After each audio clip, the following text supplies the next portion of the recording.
স্বাগত জানাই। বন্ধুরা, আজকে সরস্বতী পুজো, আর সরস্বতী পুজোর দিনে গোটা ষষ্ঠী হয়, সব কিছু গোটা গোটা সবজি দিয়ে রান্না হয়। আর আজকে আমাদের গোটা ষষ্ঠী। এই গোটা ষষ্ঠী অনেক অনেক জায়গাতে নেই বন্ধুরা, এটা হচ্ছে শীতল ষষ্ঠী বলে, ঠান্ডা করতে হয়। তো তো আপনারা দেখতেই পাচ্ছেন, আমি এখানে শিশলা পালং নিয়েছি, ফুলকপি, ওলকপি, বাঁধাকপি, বেগুন, আর এখানে সজনে ফুল, মটরশুঁটি, বিনস, সিম, লাউ শাক, আলু দিয়ে সব কিছু সবজি দিয়ে একটা গোটা চচ্চড়ি হবে। সেই জন্য এখানে গোটা গোটা দেবো বলে ছোট ছোট বেগুন নিয়েছি। আর তার সঙ্গে থাকছে পায়েস, ডাল চচ্চড়ি, আলু ভাজা, বেগুন ভাজা, সিম ভাজা। আর বন্ধুরা, আপনারা প্রথম থেকে শেষ পর্যন্ত ভিডিওটা দেখতে থাকবেন। দিনও আমরা পান্তা খাবো, সেই পান্তাটাও আমি এই ভিডিওতে দেখাবো। তো বন্ধুরা, এখন আমি এই সবজিগুলো কাটি, আর আপনাদের সঙ্গে দেখা হচ্ছে রান্নাশালে। এটা রাত্রিবেলা রান্না করতে হয়, পরের দিন খেতে হয়। তো বন্ধুরা, আপনারা প্রথম থেকে শেষ পর্যন্ত ভিডিও দেখতে থাকবেন, আর ভালো লাগলে অবশ্যই লাইক শেয়ার করবেন।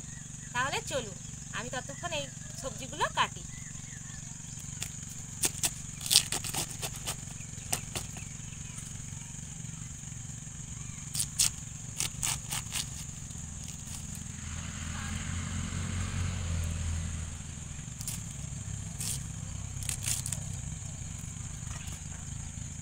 সবজিগুলো সব একটু বড় বড় সাইজে কাটতে হবে।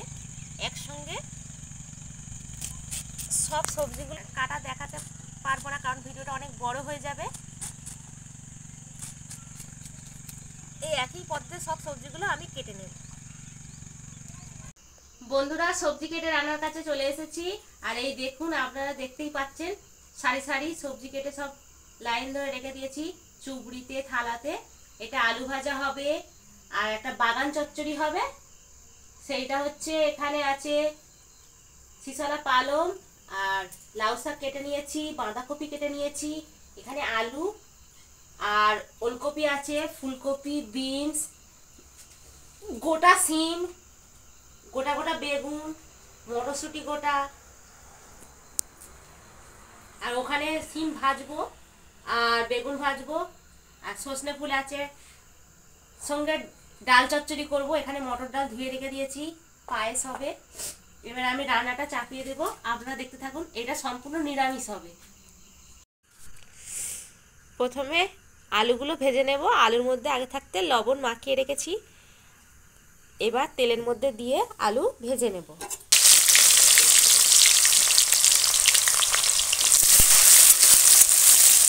আলুর মধ্যে সামান্য পরিমাণে হলুদ দিয়ে দেব, দিয়ে ভালো করে লাল করে ভেজে নেব। ভাজা হয়ে যাওয়ার পরে ওপর থেকে পোস্ত ছড়িয়ে দেব। আর এইদিকে কুকারে মটর ডাল সিদ্ধ করতে বসিয়ে দিয়েছি, সিদ্ধ হয়ে গেছে। আলুগুলো ভাজা হয়ে গেছে। তোলার আগে আমি এর মধ্যে পোস্ত ছড়িয়ে দেব। পোস্ত দিয়ে আলু ভাজা খেতে খুব সুস্বাদু লাগে। আর দিয়ে দিচ্ছি ভাজা মশলা, এখানে জিরে গুঁড়ো ছড়িয়ে দিলাম। এবার একটু খুন্তি দিয়ে নেড়ে নেব। এই দেখুন, ভাজা হয়ে গেছে। এবার তুলে নেব। আলু ভেজে তুলে নিয়েছি। তারপরেই তেলের মধ্যে লবণ হলুদ মাখিয়ে বেগুনটা তেলের মধ্যে ভেজে নেব। তার জন্য বেগুনটা তেলেতে দিয়ে দিয়েছি, উল্টো পাল্টা লাল করে ভেজে তুলে নেব। এদিকে ভাত বসিয়ে দিয়েছি, ভাত হয়ে এসছে, নামিয়ে নেব। বেগুন ভাজা তেলের মধ্যে দিয়ে দেব সিমগুলো ভেজে নেব। লবণ মাখিয়ে দিয়েছিলাম, এবার আমি তেলের মধ্যে দিয়ে উল্টো পাল্টে ভালো করে ভেজে নেব। আর এদিকে বেগুন ভাজা হয়ে গেছে। বেগুন ভাজার মধ্যে একটু পোস্ত ছড়িয়ে দেবো। আলু ভাজাতেও পোস্ত ছড়িয়ে দিয়েছি। ভাজা মশলা, জিরে, ধনে, আলুগুলো ভালো করে ভেজে নেব। সিম ভেজে তুলে নিয়েছি ওই তেলের মধ্যে। এবার সজনা ফুল ভেজে তুলে নেব। তার জন্য ফোড়নে দিচ্ছি গোটা জিরে আর শুকনো লঙ্কা। গরম জলে ধুয়ে রাখা সজনে ফুলগুলো এবার তেলের মধ্যে দিয়ে ভেজে নেব।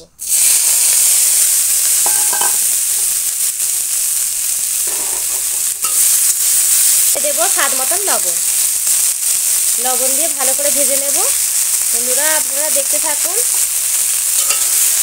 চচ্চড়ি অনেক কিছু রান্না করছি, কারণ পরের দিনে এই রান্নাগুলোই খেতে হবে, গরম খেতে নেই, সেজন্য বেশি করে রান্না করা হচ্ছে। ফুলের মধ্যে দিয়ে দিচ্ছি পোস্ত,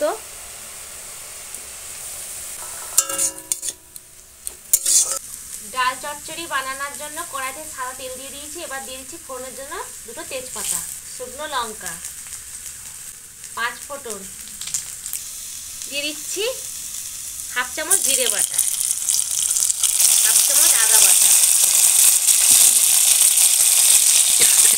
হলুদ গুঁড়ো, লবণ, সব কিছু মশলা ভালো করে তেলে ভেজে নেব। স্বাদ অনুযায়ী চিনি গুঁড়ো করে রাখা সেটা দিয়ে দিচ্ছি, লঙ্কা গুঁড়ো। ভালো করে ভাজা হয়ে গেছে। এবার সিদ্ধ করে রাখা মটর ডাল দিয়ে দেব,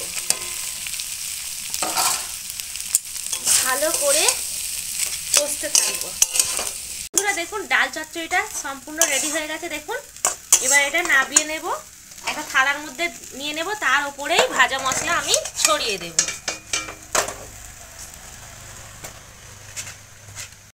ওপর থেকে ভাজা মশলা ছড়িয়ে দিচ্ছি।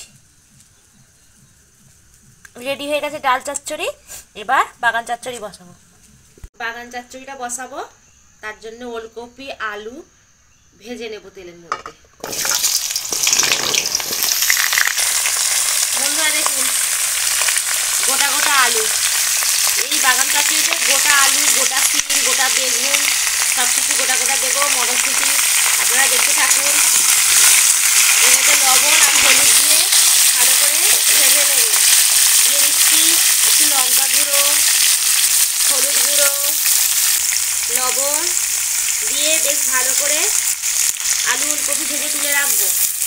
আলু আর ওলকপি ভেজে তুলে নিয়েছি, আর অপর কড়াতে ফুলকপি লবণ দিয়ে ভেজে নিচ্ছি। আর এই দিকে কড়াতে গোটা গোটা বেগুন, সিম, বিনস সব একটুখানি কষিয়ে নেব। নিরামিষ রান্না, সব কিছু ভালো করে কষিয়ে নিলে তারপরে বাঁধাকপিটা একসঙ্গে চাপিয়ে দেব। এটা নিরামিষ রান্না হচ্ছে, সেই জন্য সব কিছু সবজি একটু কষিয়ে নিতে হবে, তারপরে বাঁধাকপির সঙ্গে একসঙ্গে আদা জিরে বাটা দিয়ে চাপিয়ে দেবে। তাই স্বাদ মতন লবণ আর হলুদ দিয়ে এটা ভেজে নেব। লাউ শাক আর শিশলা পালং শাক একটু কষিয়ে নেব।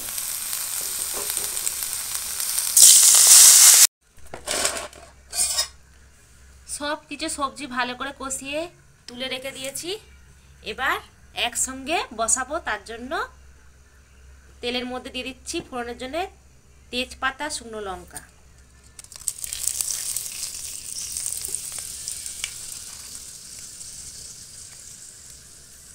পাঁচ ফোড়ন,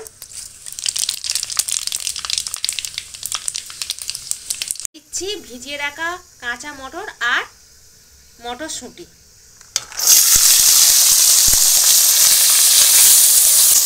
মটরশুঁটির মধ্যে দিয়ে দিচ্ছি স্বাদ মতন লবণ। সবজির মধ্যে সব লবণ দিয়ে ভেজে রেখেছি, এবার এর জন্য অল্প স্বাদ মতন লবণ দিয়ে দিচ্ছি। এবার ওর মধ্যেই দিয়ে দেব 1 চামচ আদা বাটা,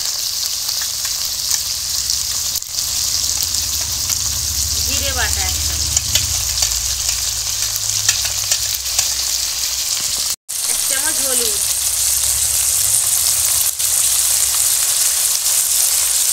হাফ চামচ লঙ্কা গুঁড়ো। সব কিছু মশলা ভালো করে কষিয়ে নেব, তারপরেই বাঁধাকপিটা তুলে দেব। ফুটি মশলার সঙ্গে বেশ ভালো করে কষিয়ে নিয়েছি। এবার দিয়ে দিচ্ছি বাঁধাকপি। বাঁধাকপি দেওয়ার পরে যে সবজিগুলো আমি ভেজে তুলে রেখেছিলাম সেগুলো সব একসঙ্গে দিয়ে দেব। এবার আস্তে আস্তে এটা ভালো করে কষিয়ে সিদ্ধ করে নিতে হবে। বন্ধুরা দেখুন লাল হয়ে আছে বাঁধাকপিটা, কিন্তু শাক দেওয়ার পরেই রঙটা চেঞ্জ হয়ে যাবে। কুসুম শাক, লাউ শাক আর যে সবজিগুলো কষিয়ে রেখেছিলাম একসঙ্গে সব দিয়ে ভালো করে নাড়াচাড়া করে ঢাকা দিয়ে দেব। এই হচ্ছে বাগান চচ্চড়ি। বন্ধুরা এদিকে বাগান চচ্চড়িটা হচ্ছে, এবার আমি পায়েসটা বসিয়ে নেব। তার জন্য কড়াইতে দিয়ে দেব 1 চামচ ঘি,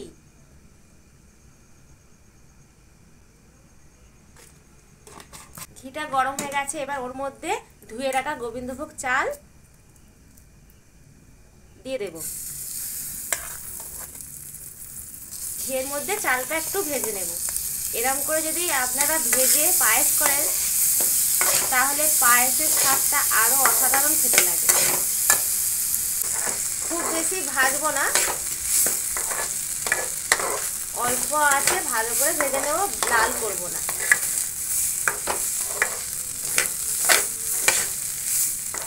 আর 5 মিনিট ভেজে নেব, তারপরেই এটা দুধের মধ্যে দিয়ে দেব।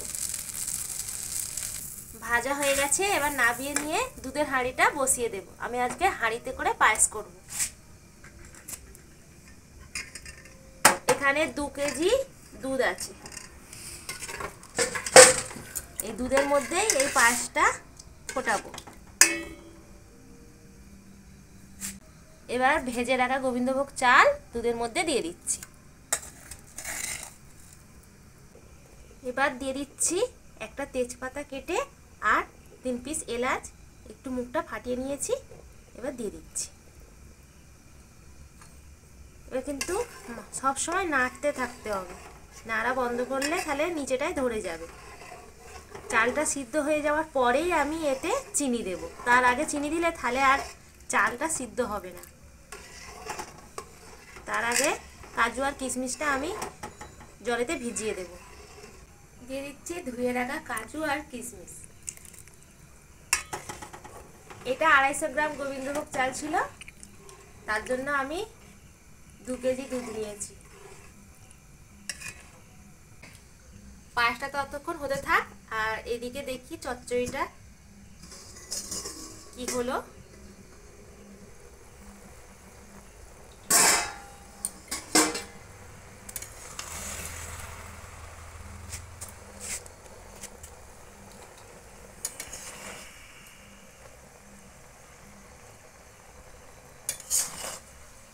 চচ্চড়িটা প্রায় হয়েই এসেছে, আর কিছুক্ষণ এটাকে হতে দেব, তারপরে নামিয়ে নেব।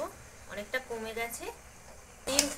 মানে এই যে রান্না আজকে আপনাদেরকে দেখালাম, এইটা পরের দিনে এই রান্নাটাই খেতে হবে, আর গরম খেলে হবে না। সারাদিন এই রান্নায় সবাই মিলে খাবো আমরা।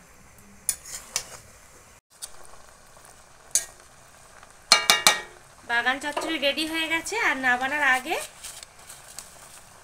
ভাজা মশলা, এখানে জিরে, ধনে, মরিচ একসঙ্গে গুঁড়ো করে নিয়েছি, ওইটা উপর থেকে ছড়িয়ে দেব।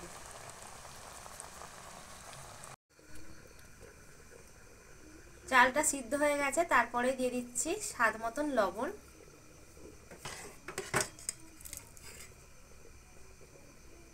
এই দেখুন একদম সিদ্ধ হয়ে গেছে। এই সিদ্ধ হয়ে যাওয়ার পরেই চিনি দিতে হবে। দেবো চিনি।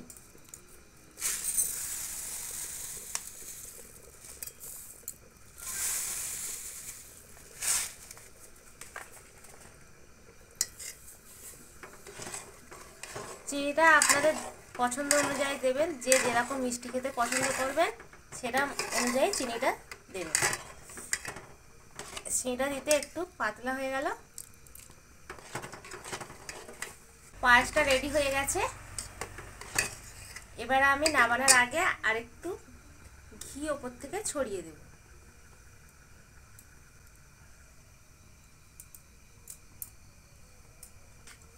গ্যাসটা অফ করে দেব। রেডি হয়ে গেছে।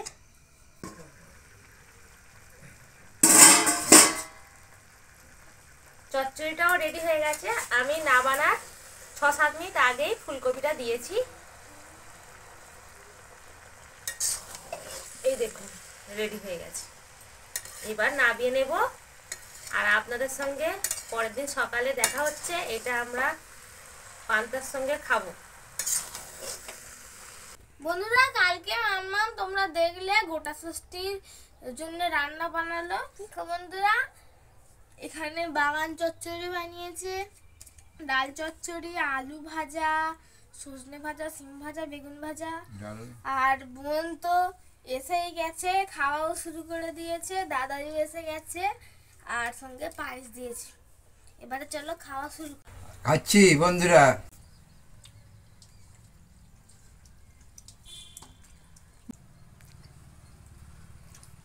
খাচ্ছ পাপড়ি?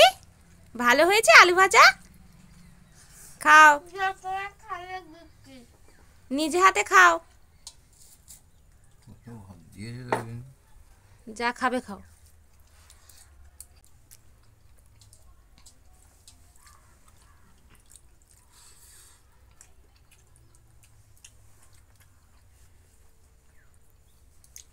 বন্ধুরা সারাদিন আমাদেরকে আজ এটাই খেতে হবে।